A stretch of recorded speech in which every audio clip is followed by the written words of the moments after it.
ચાલો જો હવે ચક્રીય ભૌમિતિક સમઘટકતા છે. ચક્રીય ભૌમિતિક સમઘટકતામાં બીજું કોઈ વસ્તુ નવી નથી. આ જ હશે પણ ચક્રમાં હશે. અહીંયા એક છે, એક અહીંયા છે. હવે શું હશે કે સર અહીંયા H છે, અહીંયા H છે, અહીંયા CH3 છે અને અહીંયા CH3 છે. બરોબર છે. આનું IUPAC ના બંને એક જ તરફ છે. તો સર આને ચક્રીય સમઘટક છે. આને સીસ અને ટ્રાન્સ શું કામ આપ્યું? કારણ કે આલ્કિનમાં હોય ત્યારે સીસ અને ટ્રાન્સ આપતા ને દ્વિબંધ હોય. તો તમને એક વસ્તુ ખ્યાલ હોવી જોઈએ કે સાયક્લો સ્ટ્રક્ચર હોય ને તો એનું સામાન્ય સૂત્ર CnH2n જ હોય. હે ને? સાયક્લો સ્ટ્રક્ચર હોય તો એનું સામાન્ય સૂત્ર તો CnH2n જ હોય. એટલે આને સીસ અને ટ્રાન્સ. હવે એ જ પ્રમાણે તમે જો આને ફેરવી નાખો તો એ ટ્રાન્સ થઈ જાય. બરોબર છે. એમાં બીજું કોઈ નવું વિજ્ઞાન નથી. અહીંયા CH3 અહીંયા કરી નાખો. આ CH3 એઝ ઇટ ઇઝ અહીંયા છે, અહીંયા H, અહીંયા H. ઓકે, એટલે એને શું કહી શકાશે? આને ટ્રાન્સ થશે અને આ સીસ થશે. ઓકે, એ જ પ્રમાણે બાજુમાં જોવો, અહીંયા CH3OOH છે એ એક જ તરફ છે. અહીંયા શું થાય છે સર? અહીંયા ક્રોસ થાય છે. ક્રોસ થતું હોવાથી કારણે એને ટ્રાન્સ કહેવાશે.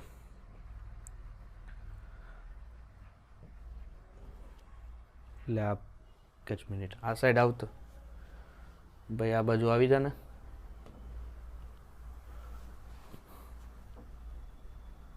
ઓકે, ચાલો. હવે જો ઓક્ઝાઇમ અને એઝો સંયોજન, ઓક્ઝાઇમ અને એઝો સંયોજનની ભૌમિતિક સમઘટકતાઓ ધ્યાન આપજો. આલ્ડોક્ઝાઇમ સંયોજનોમાં દ્વિબંધ ધરાવતા કાર્બન સાથે જોડાયેલ હાઇડ્રોજન અને દ્વિબંધ ધરાવતા નાઇટ્રોજન સાથે જોડાયેલો હાઇડ્રોક્સિલ સમૂહ દ્વિબંધની એક જ બાજુએ હોય તો સીન અને જો વિરુદ્ધ બાજુએ હોય તો એન્ટી. રેડી? હવે જો અહીંયા શું છે કે આ નાઇટ્રોજન છે, આ H3C double bond N H, અહીંયા OH અને અહીંયા. ઓકે, ચાલો. હવે શું છે કે હાઇડ્રોજન અને દ્વિબંધ ધરાવતો નાઇટ્રોજન સાથે જોડાયેલ હાઇડ્રોક્સિલ સમૂહ જો એક જ બાજુ હોય, ઓકે, હાઇડ્રોક્સિલ સમૂહ નાઇટ્રોજન જો એક જ બાજુ હોય તો આને સીન કહેવાય, અને જો વિરુદ્ધ બાજુ હોય તો આને એન્ટી કહેવાય. આ લોન પેર અને અહીંયા OH, તો આને શું કહેવાશે? એન્ટી કહેવાશે. જો અહીંયા સેમ વસ્તુ એ જ છે. અહીંયા શું છે? H અને OH એક બાજુ છે તો સીન, વિરુદ્ધ બાજુ હોય તો એન્ટી. બરોબર છે. ભૌમિતિક સમઘટકતા જેવું થશે. એમાં સીસ અને ટ્રાન્સ કહેતા હતા, આમાં સીન અને એન્ટી કહેવાનું છે. બીજું કોઈ એમ માહિતી નથી. જો અહીંયા આપેલું છે, આ કીટોક્ઝાઇમ છે. ફરીથી એ જ વસ્તુ. કીટોક્ઝાઇમ સંયોજનમાં દ્વિબંધ ધરાવતા કાર્બન સાથે જોડાયેલ બે સમૂહના નામ અને દ્વિબંધ ધરાવતો નાઇટ્રોજન સાથે જોડાયેલ હાઇડ્રોક્સિલ સમૂહ એક જ સંદર્ભમાં હોય તો સીન અને વિરુદ્ધ હોય તો આઈએ. અહીંયા જુઓ, અહીંયા શું છે કે અહીંયા OH છે અને C6H, આ CH3 છે. એ બે એક જ તરફ છે તો સીન, વિરુદ્ધ તરફ ક્રોસ થઈ ગયા તો ટ્રાન્સ. બરોબર છે. સેમ તરીકે અહીંયા જુઓ તમે, એ સેમ સીન અને ટ્રાન્સ બહુ સિમ્પલ વસ્તુ છે. બરોબર છે.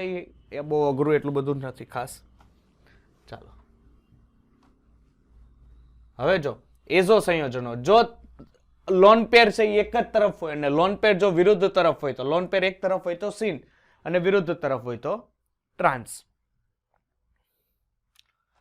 ચાલો, હવે જો અહીંયા પણ કાર્બન કાર્બન એક બંધની આસપાસ ભૌમિતિક સમઘટકતા CC સિંગલ બોન્ડની પણ હોય. હવે અહીંયા જ છે C, CH2, CH2, H, H એક બાજુ હોય તો S સીસ, અને એ જ પ્રમાણે જો ક્રોસ હોય, અહીંયા એક H છે દીકરા, અહીંયા ડબલ બોન્ડ CH2, અહીંયા CH2 ડબલ બોન્ડ, અને આ રીતનું હોય હશે. સોરી, આપણે અહીંયા H અહીંયા લઈશું, આ ડબલ બોન્ડ ક્રોસ, તો આને કહેવાશે S ટ્રાન્સ અને આ S સીસ. ચાલો, હવે છે જો પ્રકાશીય સમઘટકતા. હવે પ્રકાશીય સમઘટકતા માટે પહેલી વસ્તુ છે ને હું તમને અહીંથી શીખવાડું. આ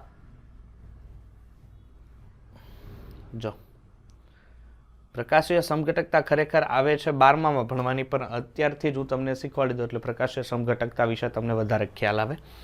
પહેલી વસ્તુ કે આ પ્રકાશનો સ્ત્રોત છે કે જ્યાંથી પ્રકાશ બહાર નીકળે છે. એટલે આ રીતના પ્રકાશ અહીંથી બહાર નીકળે ને આ સાઈડ તરફ જાય છે. હવે પ્રકાશ જે એ સાઈડ તરફ બહાર જાય છે એને કારણે આપણને ખબર છે કે પ્રકાશમાં શરૂઆતમાં છે ને અસ્તવ્યસ્ત ગતિ હોય પ્રકાશની. કેવી હોય? અસ્તવ્યસ્ત ગતિ. પછી એક ધ્રુવક વડે તમે એને પસાર કરતા એ ધ્રુવીભૂત પ્રકાશ છે એ એક આ સીધી સ્લીટમાં આ રીતે સીધી સ્લીટ સ્વરૂપે આ રીતે તમને જોવા મળે.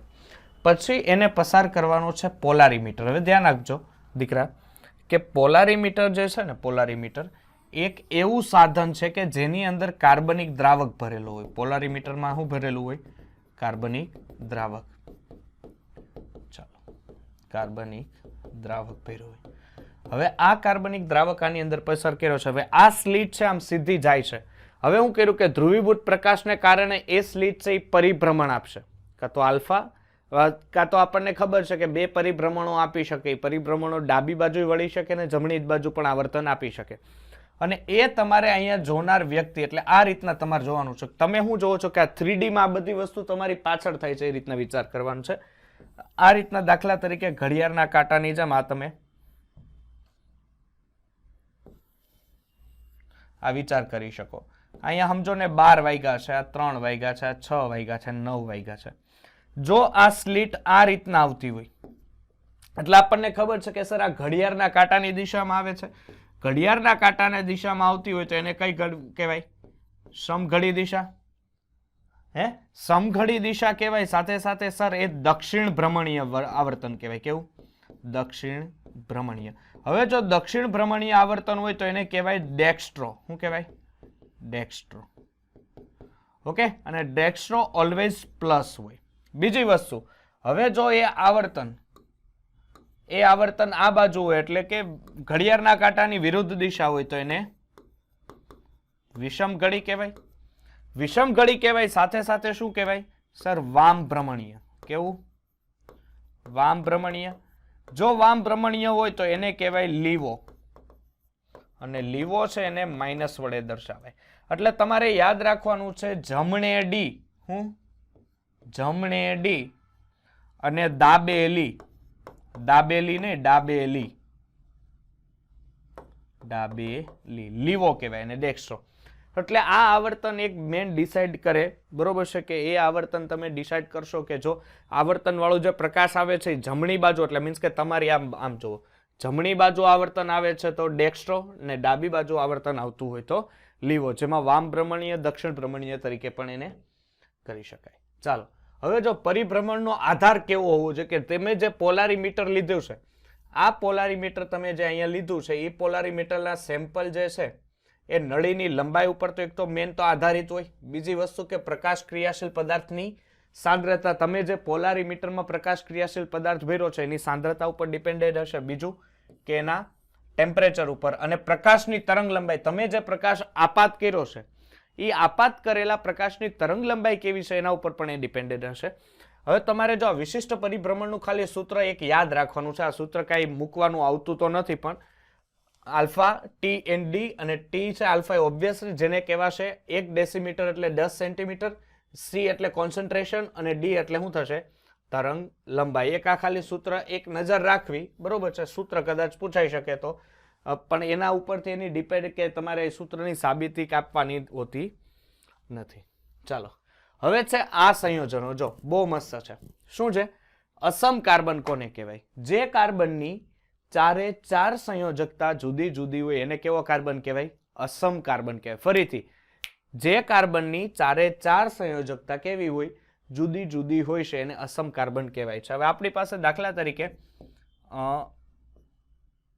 અહીંયા Cl છે, અહીંયા ફ્લોરિન છે, અહીંયા બ્રોમિન છે અને અહીંયા આયોડિન છે. તો આ કયો કાર્બન થયો? અસમ કાર્બન. એને અસમ કાર્બનને સ્ટાર વડે દર્શાવી શકાય કારણ કે એ કાર્બનની 4 એ 4 સંયોજકતા કેવી છે? છૂટી છૂટી છે. બીજું છે પ્રોકિરાલ કાર્બન. ચાલો, પ્રોકિરાલ કાર્બન એટલે શું? કે કાર્બન સાથે જોડાયેલો કોઈ એક સમૂહનું વિસ્થાપન અન્ય સમૂહ વડે થતા કિરાલ કેન્દ્ર બને તો તે કાર્બનને પ્રોકિરાલ કાર્બન કહેવાય છે.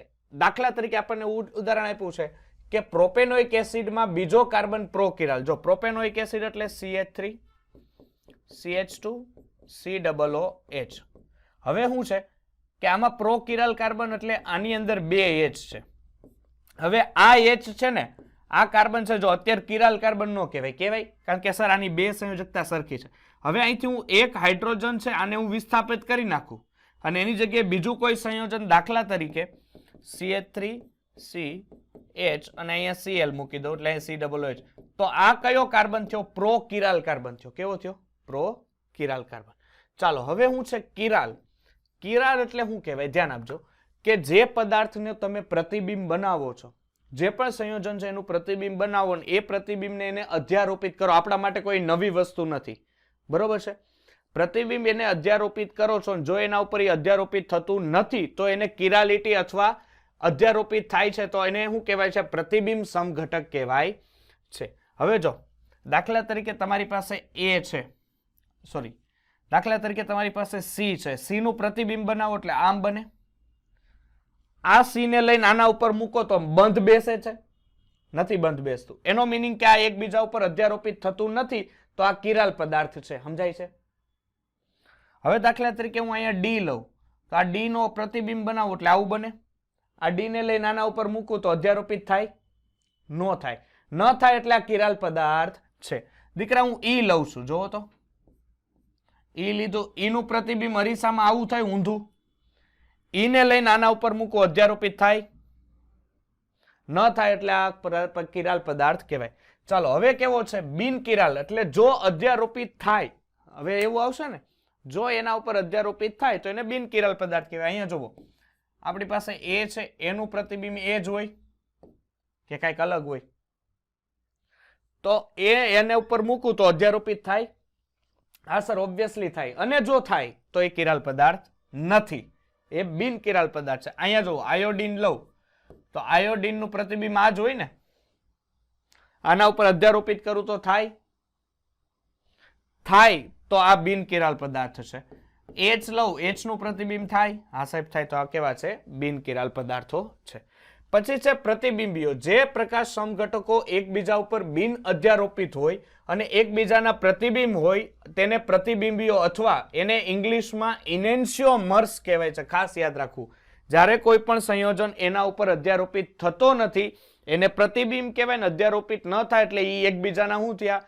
પ્રતિબિંબ સમઘટકો થયા. શું થયા? એકબીજાના એ પ્રતિબિંબ સમઘટકો થાય છે. ફરીથી કે જે સંયોજનો નું એકબીજા ઉપર પ્રતિબિંબ અધ્યારોપિત થઈ શકતું નથી અને જો અધ્યારોપિત ન થાય એનો મિનિંગ કે એકબીજાના પ્રતિબિંબ સમઘટકો કહેવાય છે. ચાલો નેક્સ્ટ. હવે જો પેલી વસ્તુ કે તમને આપ્યું છે લેક્ટિક એસિડ, દેખાય છે દીકરા? લેક્ટિક એસિડ છે એટલે COOH, અહીંયા છે OH, અહીંયા છે CH3 અને અહીંયા H. પેલી વસ્તુ કિરાલ કાર્બન છે. પેલા તો એ જોવો. હા સર કિરાલ છે કારણ કે ચારે ચાર સંયોજકતા છૂટી પડે છે. આનું પ્રતિબિંબ બને છે એટલે OH આ બાજુ, આ COOH એઝ ઇટ ઇઝ રહેશે, આ CH3 as it is AH. હવે આખા કમ્પાઉન્ડ ને અહીંયા ઉપાડીને આના ઉપર મૂકું તો અધ્યારોપિત થાય? નો થાય, કારણ કે અહીંયા OH જમણી બાજુ છે ને આ બાજુ ડાબી બાજુ છે. સર તો આ એકબીજાના શું થયા? ઇનેન્શિયોમર્સ થયા. આ એકબીજાના ઇનેન્શિયોમર્સ થયા. હવે જો બ્યુટેન 2 ઓલ જોવો તો અધ્યારોપિત થાય? ન થાય. કેમ સર? કારણ કે અહીંયા OH જમણી બાજુ છે ને આ બાજુ OH ડાબી બાજુ છે. પ્રતિબિંબ એકબીજા ઉપર અધ્યારોપિત કરો થશે નહીં. ધેટ્સ વાય એકબીજાના ઇનેન્શિયોમર્સ થાય છે. ચાલો અહીંયા છે અપ્રતિબિંબ એટલે એને કહેવાય ડાયસ્ટીરિયોમર્સ. ડાયસ્ટીરિયોમર્સ એટલે સર સીધી વસ્તુ, જો બિન અધ્યારોપિત છે મીન્સ કે અધ્યારોપિત થતા હોય તો એને શું કહેવાય? ડાયસ્ટીરિયોમર્સ. ચાલો નેક્સ્ટ છે. હવે છે સમમિતિ તલ. ચાલો સમમિતિ તલ એટલે શું થશે? જો એક કાલ્પનિક સમતલ કે જે અણુને બે ભાગમાં વિભાજિત કરે. અહીંયા જુઓ અણુને કેટલા ભાગમાં વિભાજિત કરે છે? બે ભાગમાં અહીંયા વિભાજિત દેખાય છે, આ બે ભાગમાં. હવે આ બે ભાગ છે એ વિભાજિત કરે જે એકબીજાના પ્રતિબિંબ હોય. આ એકબીજાના પ્રતિબિંબ થયા ને? હા sir. OH COOH H OH COOH બેમાં કિરાલ કાર્બન છે? હા સર છે. આર્યો અહીંયા છે. તો આ જે ભાગ પાડ્યા એને શું કહેવાય છે? સમમિતીય તલ. અહીંયા જુઓ આ સમમિતીય તલ જ છે, પ્લેન ઓફ સિમેટ્રી. કારણ કે અહીંથી બે ભાગ એને શું કર્યા છે? વિભાજિત કર્યા છે. અહીંયા H છે. ઓકે, અહીંયા એચ છે એટલે એને પ્લેન ઓફ સિમેટ્રી સમમિતીય તલ કહે છે.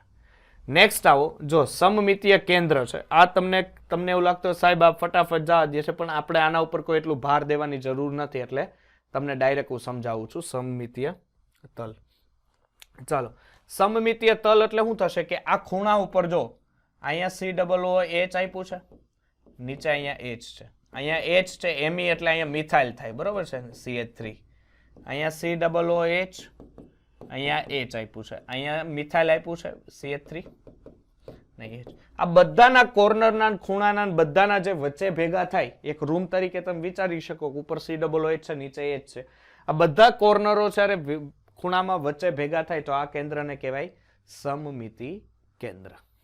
ઓકે, ચાલો નેક્સ્ટ. હવે છે સમમિતિ અક્ષ, જે આપણે પેલું કર્યું હતું કે નહીં, વચ્ચે ભેગા, એ વચ્ચે ભેગામાંથી જે એક વચ્ચે જે અક્ષ નીકળતી હોય, વચ્ચે જે યલ્ડ અક્ષ નીકળતી હોય એને શું કહેવાય? સમમિતિ અક્ષ. એટલે કે અણુમાંથી પસાર થતી કાલ્પનિક રેખા કે જેની આસપાસ અણુને 360 નોટેશનનું ભ્રમણ આપવામાં આવે તો અણુની ત્રિપરિમાણીય બંધારણ જેવી રચના બને છે અને એ પ્રતિબિંબ મળે છે. એટલે આ જે રચના બને, બરોબર છે, આ રચના એકબીજા વચ્ચેથી શું નીકળે છે? અક્ષ સ્વરૂપે નીકળે છે. ને અક્ષ સ્વરૂપે નીકળતી હોવાને કારણે એને શું કહેવાય છે? સમમિતિ અક્ષ તરીકે ઓળખાય છે. ચાલો મેસો સ્વરૂપ. આ મેસો સ્વરૂપમાં ખાસ ધ્યાન આપજો, બરોબર છે, એકાદો કદાચ આવી શકે MCQ. હવે મેસો સ્વરૂપ એટલે શું થાય? પહેલી વસ્તુ કે જ્યારે તમારી પાસે તો બે કિરાલ કાર્બન મેસો સ્વરૂપ માટે હોવા જોઈએ. એટલે વાંચો, કેટલાક અણુના બંધારણમાં કિરાલ અથવા અસમ કાર્બન હોવા છતાં અર્ધ સ્વરૂપો અધ્યારોપણીય હોવાથી તે બિન પ્રકાશ ક્રિયાશીલ બને છે. આવા સ્વરૂપને શું કહેવાય? મેસો. જો મેસો સ્વરૂપમાં અણુના બંધારણની ધ્યાન આપજો, મેસો સ્વરૂપમાં અણુના બંધારણનો ઉપરના કેમ આમ થાય છે? અર્ધભાગ નીચેના અર્ધભાગનું પ્રતિબિંબ હોય છે. હવે જો અહીંયા જુઓ, આ ટાર્ટરિક એસિડ છે આપણી પાસે, અહીંયા OH છે, અહીંયા H છે, આ બાજુ આવો તો અહીંયા OH, અહીંયા H, અહીંયા COOH. હવે તમે ત્યાં નીચેનો ભાગનો વિચાર કરતા, ઉપરનો જોવો તો પેલી વસ્તુ કે આ કિરાલ કાર્બન છે એ તો ફાઇનલ થઈ ગયું. કેમ સર? અહીંયા એક સમઘટક જો, એક આ છે, એક આ છે અને એક આ છે, અને એક આ આખો આ નીચેનો કમ્પાઉન્ડ થયો તો કિરાલ થયો ને. ચાલો હવે એ જ પ્રમાણે અહીંયા જુઓ, હવે અહીંયા જુઓ તો અહીંયા શું છે સર? અહીંયા એમ છે, એક આ, એક આ, એક આ અને એક આ આખો સમઘટક આ ઉપરનો, એટલે આ સંયોજન એ શું થયો? કિરાલ થયો. ચાલો એટલે બે સંયોજનો શું થયા છે? કિરાલ થયા છે. હવે ઉપરનો ભાગ જોવો તો નીચેના ભાગનું પ્રતિબિંબ છે. કેમ સર? આમાં OH જમણી બાજુ છે તો આમાં ડાબી બાજુ, આમાં H જમણી બાજુ તો આમાં H ડાબી બાજુ, એટલે આ એકબીજાના શું થયા? સમઘટકો થયા. હવે આ સમઘટકોને એકબીજા ઉપર અધ્યારોપિત કરો તો થાય? ન થાય. એનો મિનિંગ એ પ્રતિબિંબ સમઘટકો છે. એ જ પ્રમાણે એની બાજુમાં છે. હવે આ અહીંયા જોવો, અહીંયા સંયોજન લ્યો, અહીંયા બે સ્વરૂપ છે, મેસો સ્વરૂપ છે. હવે આનું પ્રતિબિંબ આ બને. હવે આને લઈને આના ઉપર અધ્યારોપિત કરો તો થાય? ન થાય. એટલે એનો મિનિંગ શું છે કે આ એકબીજાના શું છે? મેસો સ્વરૂપ છે. કેવા છે? મેસો સ્વરૂપ છે. ચલો નેક્સ્ટ.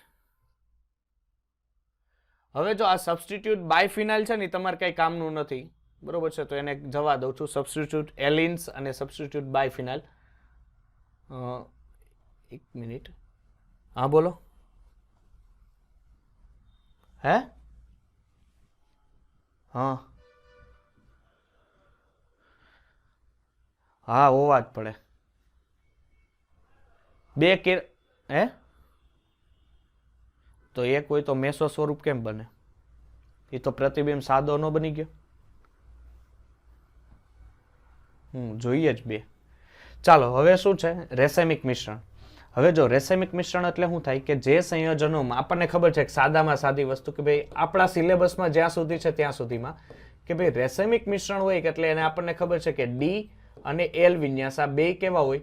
50-50% હોય એને રેસેમિક મિશ્રણ કહેવાય, કે જેમાં D વિન્યાસ અને L વિન્યાસ બે કેવા હોય? 50-50%. હવે જો તેમાં પ્લસ ઓર માઇનસ અથવા DL વડે દર્શાવે છે. DL સમઘટકોમાંથી રેસેમિક મિશ્રણ બનાવવાની ક્રિયાને રેસેમીકરણ કહેવાય છે. ધ્યાન આપજો, રેસેમિક મિશ્રણ રાસાયણિક રીતે અથવા ગરમી કે પ્રકાશ દ્વારા મેળવી શકાય છે. દાખલા તરીકે લેક્ટિક એસિડ અને ટાર્ટરિક એસિડનું રેસમિક મિશ્રણ બેઝની હાજરીમાં થાય છે.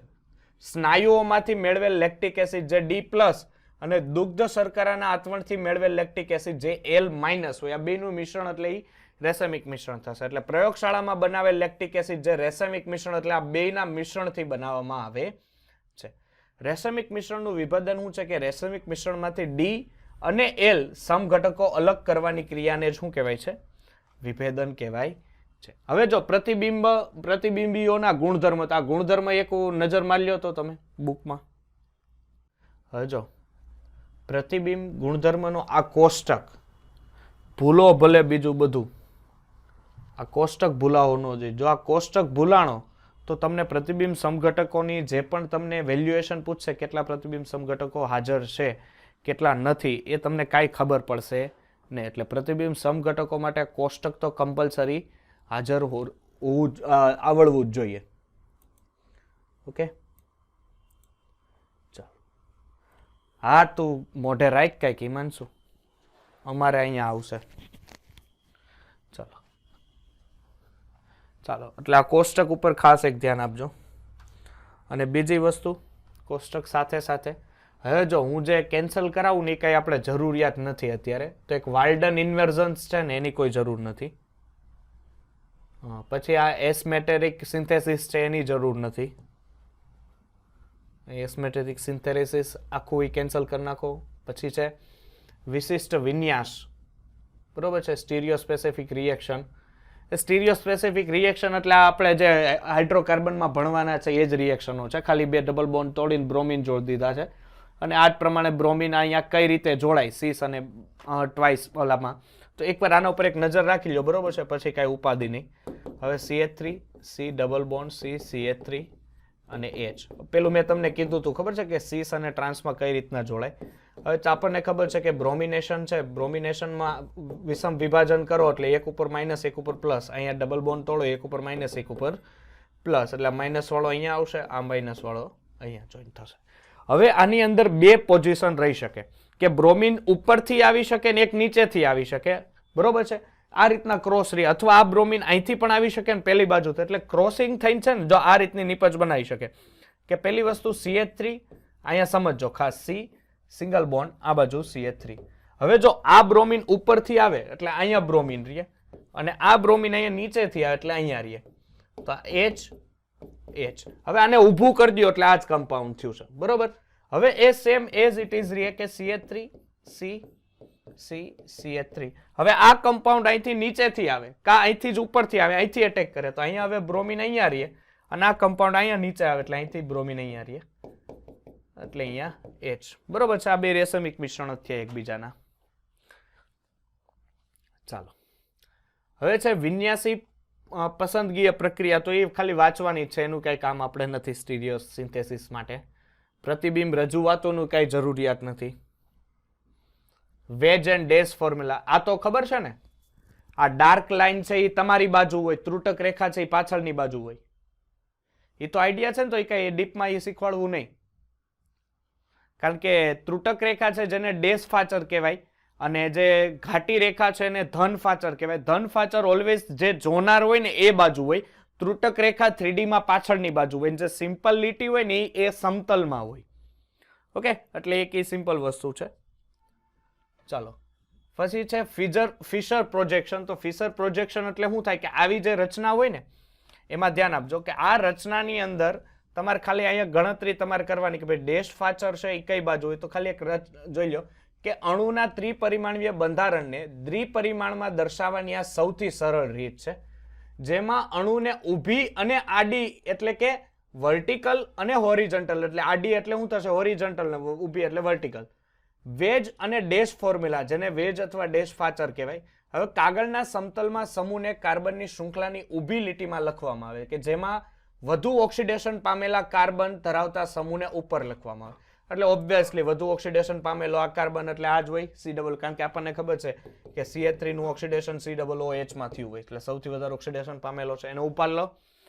સમતલની ઉપર રહેલા સમૂહને સમક્ષિતિજ અક્ષની જમણી બાજુ લખવામાં આવે. સમતલની ઉપર રહેલા સમૂહને સમક્ષિતિજ એટલે સમતલની ઉપર રહેલા સમૂહને, એટલે આ એને ક્યાં લખવાનો? જમણી બાજુ લખવાનો. બીજું, સમતલની નીચે રહેલા સમૂહને સમક્ષિતિજની ડાબી બાજુ, એટલે નીચે એટલે પાછળની સાઈડ H, જેને ડાબી બાજુ, અને CH3 એઝ ઇટ ઇઝ છે એમ જ. ઓકે, ચાલો હવે છે ડી અને એલ વિન્યાસ. તો આપણે ડી અને એલ વિન્યાસ આપણને ખબર છે કે જ્યારે સમક્ષિતિજ હોય, આ દાખલા તરીકે આપણી પાસે શું છે? ગ્લિસરાલ્ડિહાઇડ છે, CHO, અહીંયા H, અહીંયા OH અને અહીંયા CH2OH. હવે આની જો જમણી બાજુ OH હોય, કઈ બાજુ? જમણી બાજુ OH હોય તો ડી વિન્યાસ. મેં આગળ કીધું જમણે ડી ડાબે લી, હે ને? તો અહીંયા જો ડાબી બાજુ OH હોય તો શું કરવાનું તમારે? એલ વિન્યાસ, કારણ કે ડાબે OH. એ જ પ્રમાણે જો NH2 કમ્પાઉન્ડ હોય, આની જગ્યાએ શું હોય? NH2. જો એ જમણી બાજુ હોય તો ડી, અને NH2 જો ડાબી બાજુ હોય તો એલ વિન્યાસ. એમાં કોઈ નવીન માહિતી છે નહીં. અને એક વસ્તુ કે ઘણાય છે ને આને કન્ફ્યુઝન થાય છે કે કેપિટલ ડી અને કેપિટલ એલ અને સ્મોલ ડી અને સ્મોલ એલ, તો એકબીજા સાથે આને કોઈ સંબંધ નથી. આ એક વસ્તુ યાદ રાખજો કે સ્મોલ ડી અને સ્મોલ એલ છે ને એ દીકરા પ્રાયોગિક મૂલ્ય છે. શું છે? પ્રાયોગિક. એટલે આ મૂલ્ય હંમેશા એ લોકો આપણને આપે. અને કેપિટલ ડી અને કેપિટલ એચ છે ને એ સૈદ્ધાંતિક છે. જે તમે સૈદ્ધાંતિક એટલે આમાં જોઈને કહી શકો. એટલે આ યાદ રાખવું, સૈદ્ધાંતિક મૂલ્ય છે. નેક્સ્ટ હવે છે આરએસ નામકરણ. જો આ નામકરણ એક બહુ મસ્ત છે. હું તમને આના એક્ઝામ્પલ્સ આપીશ, પણ એક સાથે છે ને એક કામ કરો, એક એક મુદ્દા જો, કારણ કે આરએસ નામકરણ સારું છે. ડીએલ તો હજી તમને નોર્મલી આવડી જશે. આરએસ નામકરણમાં થોડોક તમારે વિચાર કરવો પડશે. ઓકે, તો એ પહેલા તમે આ વાંચી લો. તો હું ઉદાહરણ છે ને હું તમને ગોતી રાખું ને આપું. ઓકે, આપણે જે EZ માં કેમ જોયેલા ઉદાહરણો એ ગોતી દઉં તમને. ચાલો જો અહીંયા પેલો નિયમ શું કે છે? આરએસ નક્કી કરવા ફિશર પ્રક્ષેપ બંધારણમાં અસમ કાર્બન સાથે જોડાયેલા સમૂહને અગ્રિમતા આપવી. પેલો નિયમ વાંચતા જજો.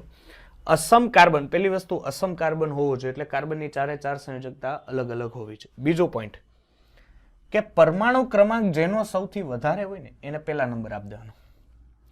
દાખલા તરીકે આ કાર્બન સાથે ફ્લોરિન, ક્લોરિન, બ્રોમિન અને આયોડિન જોડાયેલા છે. આમાં સૌથી વધારે પરમાણુ ક્રમાંક કોનો? આયોડિનનો.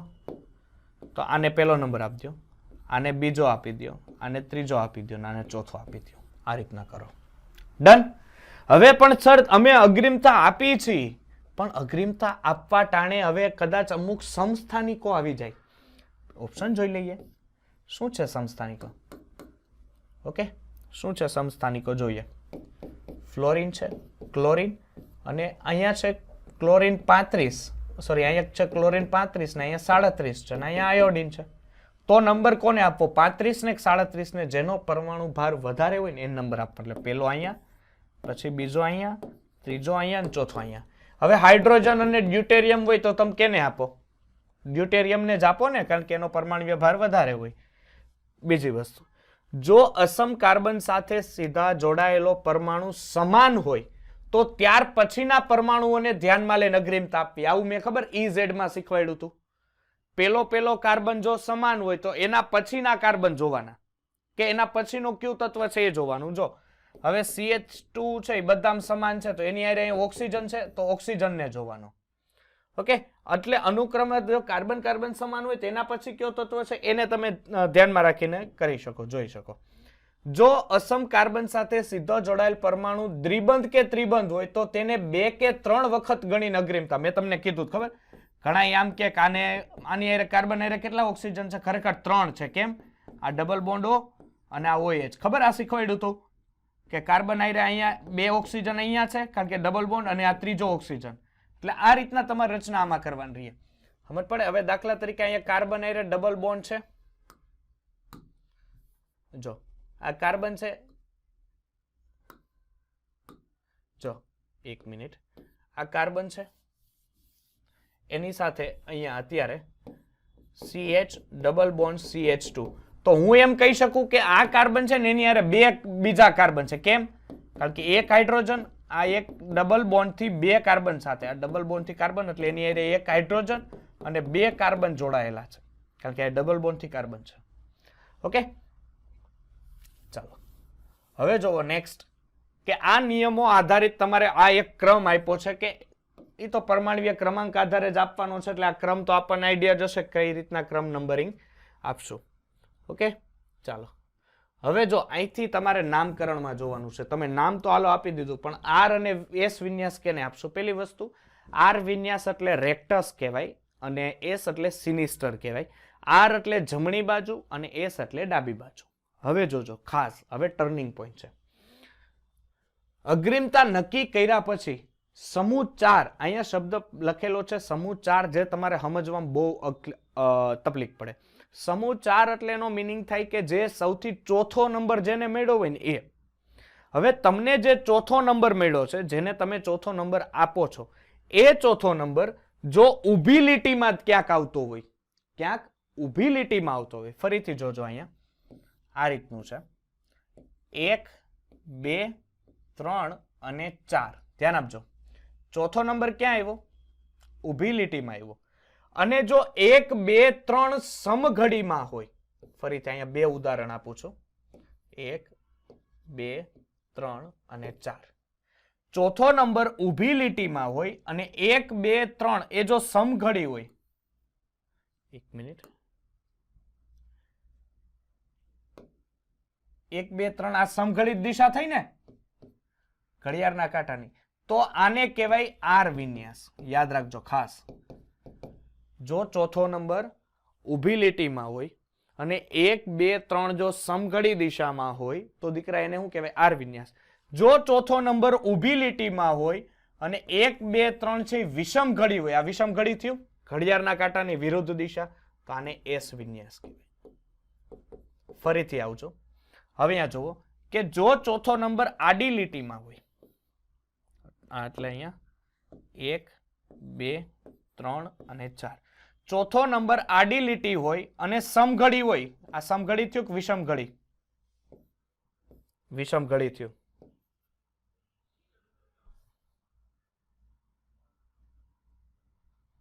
એક મિનિટ,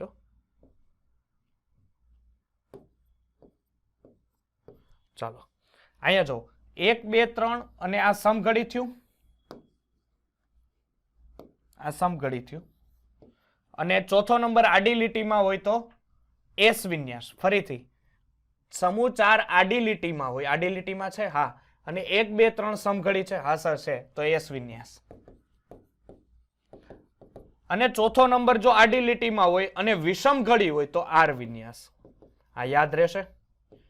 આ તમારે 4 વસ્તુ ગમે એ કરો તમારે યાદ રાખવાની છે. જો શું કે ચોથો નંબર ઊભી લીટીમાં હોય ને સમઘડી હોય તો આર, ચોથો નંબર ઊભી લીટીમાં હોય ને વિષમ ઘડી હોય તો એસ, ચોથો નંબર આડી લીટીમાં હોય ને સમઘડી હોય તો એસ, અને ચોથો નંબર આડી લીટીમાં હોય ને વિષમ ઘડી હોય તો આર વિન્યાસ. ચાલો હવે એક એક્ઝામ્પલ આપું છું તમને, જોજો. ક્લોરીન,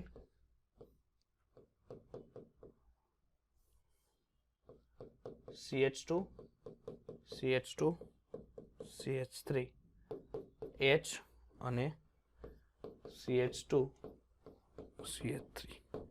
ચાલો નંબર આપો, કોને પહેલા સૌથી પહેલા મળશે? હાઇડ્રોજન ને મળે પહેલો નંબર કે ક્લોરીન ને મળે? કારણ કે ક્લોરીનનો પરમાણુ ક્રમાંક વધારે હોય, પહેલો નંબર ક્લોરીન. બીજો આને મળશે કે આને મળશે? આને મળે, કારણ કે એની હારે બીજા પછી કાર્બન જો ને, કારણ કે તમારે આ બે માં જોવાનું રહે ને, હે ને દીકરા? ચાલો તો ત્રીજો આને ન મળે ને આને મળે ને, અને ચોથો આને. હાલો દીકરા કઈ બાજુ જાય છે? સમઘડી. સમઘડી જાય છે ને ઊભી લીટીમાં ચોથો નંબર છે, શું આવે? આર વિન્યાસ. આર વિન્યાસ આવે. શું આવે? આર વિન્યાસ. કારણ કે ચોથો નંબર ઊભી લીટી અને સમઘડી દિશા. અહીંયા હજી હું કહી રહ્યો છું. હજી એક જોવો, હાલો મને કયો આનો આન્સર શું આવશે?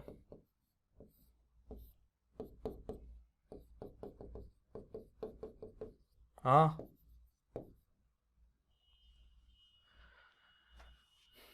ક્યાં ઊભી લીટીમાં એસ વિન્યાસ છે? આ હું લખ્યું છે, ઊભી લીટીમાં ક્રમ 1 2 3 સમઘડી હોય તો આર વિન્યાસ.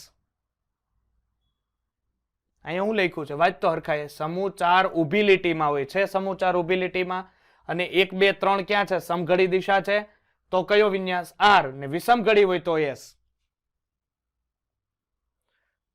ક્યાં એસ છે?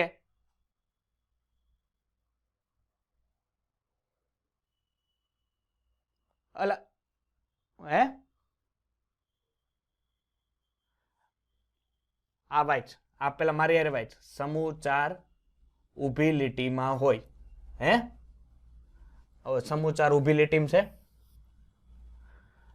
કેનો ક્રમ 1 2 3 સમઘડી દિશામાં. 1 2 3 સમઘડીમાં છે.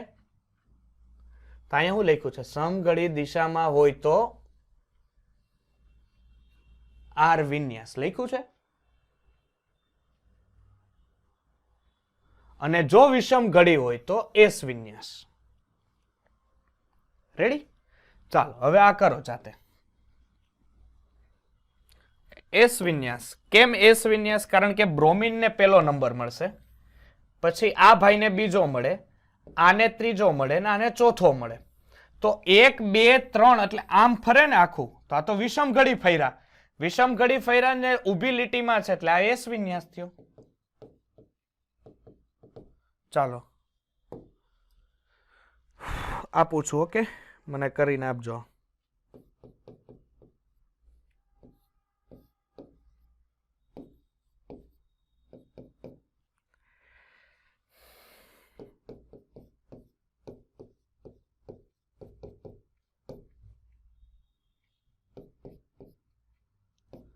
હાલો આ કયો કયો વિન્યાસ છે મને કયો. આ કયો વિન્યાસ થશે અને આ કયો વિન્યાસ થશે? કયો? આ પેલો એસ વિન્યાસ થશે. હા, અને બીજો? કારણ કે બ્રોમિન ને પેલા નંબર આપવો પડે ને. બ્રોમિન ને પેલો મળે, આ ભાઈને બીજો મળે, આને ત્રીજો મળે ને આને ચોથો મળે. એસ કે આર. આને એસ મળે ને, અને આને આયોડિન ને પેલો, ક્લોરીન બીજો, ત્રીજો, ચોથો, અને આર. કારણ કે વિષમ ઘડી હોય અને આડી લીટીમાં એચ હોય તો આર વિન્યાસ. ચાલો હવે આ એક કાંઈ જરૂરી નથી, આ ખાલી વાંચી લેજો. જો હવે શું છે કે સંયોજન અણુના 2 સમાન ભાગમાં વહેંચી ન શકાય એવો હોય. હવે 2 સમાન ભાગમાં વહેંચી ન શકાય એટલે મેસો સ્વરૂપ તો ગયું. કારણ કે મેસો માટે તો 2 સમાન ભાગમાં વહેંચી શકાય એવું હોવું જોઈએ ને. તો મેસો કમ્પાઉન્ડ 0 થઈ જાય. અને ડીએલ વિન્યાસ તો 2n. n એટલે શું થશે કે n એટલે કિરાલ કાર્બનની સંખ્યા. n એટલે કિરાલ કાર્બનની સંખ્યા.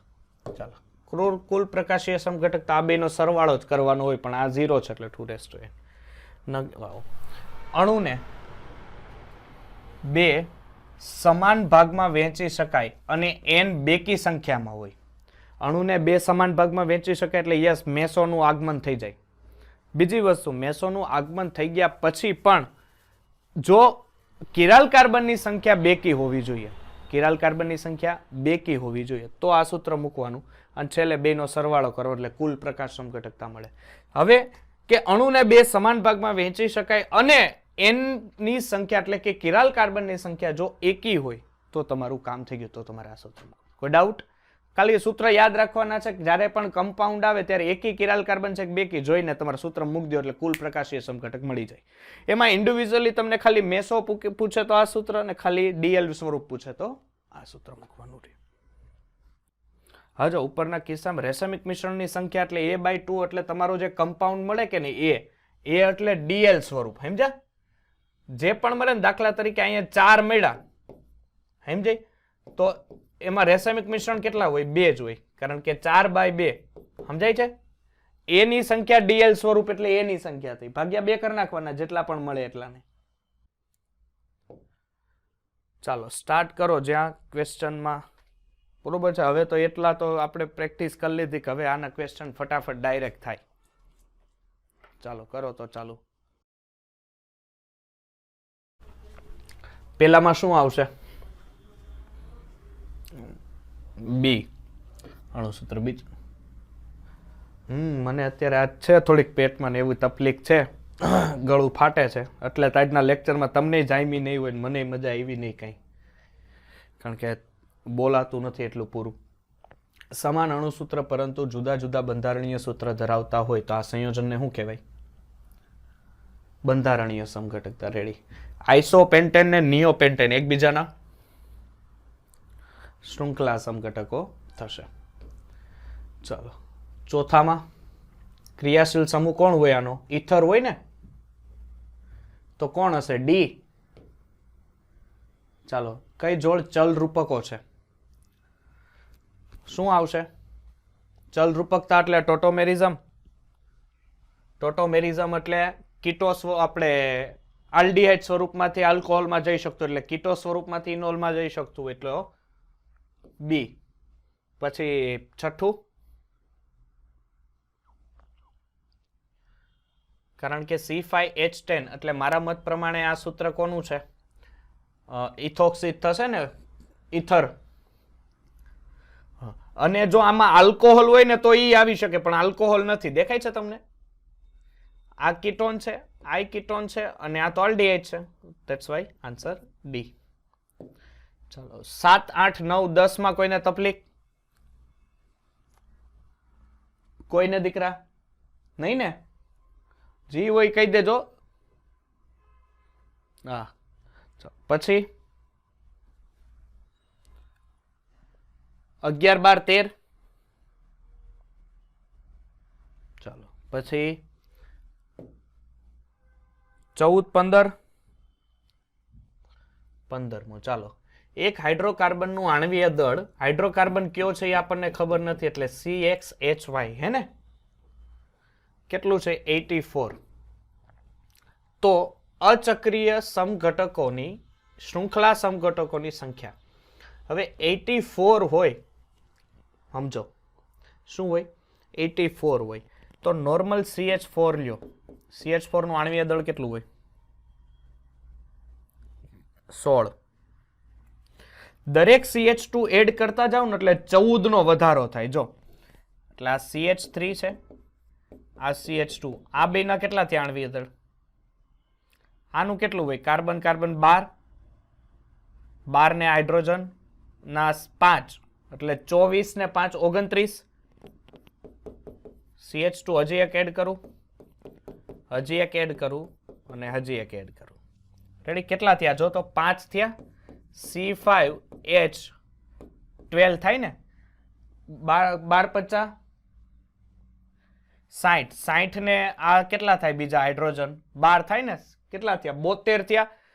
તો હજી મારે શું કરવું પડે? એક CH2 એડ કરી દઉં. હવે ગણો તો C6H કેટલા થાય? 14 થાય ને? હવે ગણો તો 12 છંક કેટલા થયા? 86 થયા ને? તો એનો મીનિંગ કે ક્યાંક દ્વિબંધ હોવો જોઈએ. શું કેવું તમારું?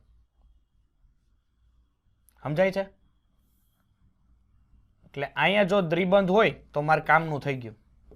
હવે આનું આણ્વીય દળ ગણો તો થઈ ગયું. 1 2 3 12 72, અને હાઇડ્રોજન કેટલા? 72 ને 3 75, 75 ને 2 77, 77 ને 1 78, 79 80 81, 81 ને 3 84. હવે સમઘટકો ગોતતા આવડે? હું તમને 1 2 કહી દઉં છું, બરોબર છે? તમે જાતે પછી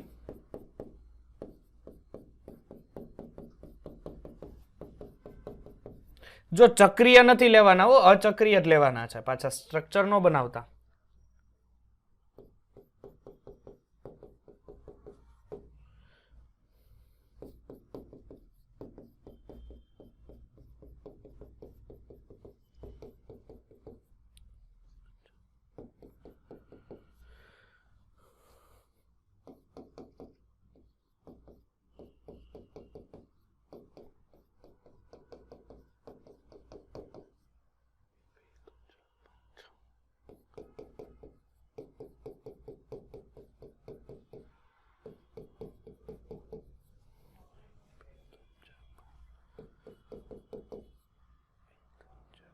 હવે જોવો કેટલા બની શકે એમ છે, જોવો તો હવે. એટલે કુલ 7 બની શકે. જો 5 તો મેં બનાવ્યા, હજી તમારી ઈચ્છા બનાવવા હોય તો બને, આરામથી બને. 7 સમઘટક બની શકે. કેટલા? 7 સમઘટક બની શકે. ચાલો, તો 15 સુધીના પ્રશ્નમાં કોઈને ડાઉટ? ના. ઓકે, ચાલો. 15 થી 20. 16મો આવડશે? એમાં દ્રિબન નો આવે, એમાં દ્રિબન નો આવે, સમજાય છે? અને એમાં જો અહીંયા જો, એમાં પાછા શક્ય પૂછ્યા, એટલે જેટલા બની શકે એમ એટલા બનાવી નાખવાના. ચક્રીય પણ ચાલે, પણ ચક્રીય બને નહીં, પણ ચાલે ખરા. સમજાય ને? ચક્રીય ન બને કારણ કે 86 એટલે એ આલ્કેન થયું અને ઓલું આલ્કીન હતું, એટલે એમાં ચક્રીય બની શકે પાછા. જો એમાં ચક્રીય બનાવવા જાવ ને, 1 મિનિટ, જો એમાં ચક્રીય છે ને, જો હેક્ઝેન છે એટલે સાયક્લોહેક્ઝેન બની શકે, પછી આ બ્યુટેન એટલે આઈ બની શકે, પછી એમાં આ 3 આઈ બની શકે. જો કેટલા બની શકે, બરોબર છે? એટલે આમાં સાયક્લોજી પૂછ્યા નથી, નકર એ પણ એક્સ્ટ્રા બની શકે. ચાલો, 16મો થશે. 17મો કેટલા આવશે? 17માં 2 જ બનશે ને. ચાલો, 18માં C3H5Cl અણુસૂત્ર ધરાવતા શક્ય સમબંધારણો. ચાલો, 1 2 3 કેટલા છે? 3 HH છે ને. પણ સામેસર ક્લોરીન કેટલા છે? 1 છે. તો કોર્નર ઉપર દાખલા તરીકે એક ક્લોરીન હોય અને અહીંયા જો 3 હાઇડ્રોજન હોય તો અહીંયા શું હોવું જોઈએ? 1 H, અને આ ડબલ બોન્ડ હોવો જોઈએ, અને અહીંયા 1 H હોવો જોઈએ, હોય ને? ઓકે, ચાલો, કોર્નર ઉપર મૂકી દો એટલે CH2 double bond CH, single bond CH2 Cl. 2 જ બની શકે. આનાથી વધારે બની શકે ભાઈ કે ન બની શકે? ન બની શકે? બની શકે ડફોળ.